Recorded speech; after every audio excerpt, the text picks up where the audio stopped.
কেন 3 দিন বন্ধ থাকে কামাখ্যা মায়ের মন্দির, কিভাবে পালন করা হয় এই ঋতুকালীন রীতি জানুন। অম্বুবাচীর ধর্মীয়, সাংস্কৃতিক ও কৃষিভিত্তিক তাৎপর্য। এর পেছনে আছে প্রাচীন কৃষিভিত্তিক সংস্কৃতি, নারীর ঋতুচক্রের সঙ্গে ধরিত্রী মাতার মিল। সংস্কৃত শব্দ অম্বুবাচী অর্থাৎ জলবতী, অর্থাৎ যার দেহে সিক্ততা এসেছে। হিন্দু শাস্ত্রে পৃথিবীকে মা রূপে কল্পনা করা হয় এবং এই 3 দিন ধরিত্রী মায়ের ঋতুকাল বলে গণ্য করা হয়।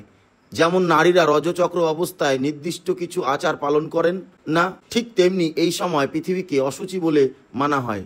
আসামের গৌহাটি শহরের কামাখ্যা মন্দির হলো অম্বুবাচী উৎসবের মূল কেন্দ্র। পৌরাণিক কাহিনী অনুযায়ী সতীর যোনি এখানে পতিত হয়েছিল, তাই এখানে দেবী শক্তিরূপে পূজা পান। এই 3 দিন কামাখ্যা মায়ের মন্দিরের দরজা বন্ধ রাখা হয়। চতুর্থ দিনে হয় অম্বুবাচী নিবৃত্তি। দেবীর সেদিন স্নান, পূজা ও ভক্তরা দর্শন করতে পারেন।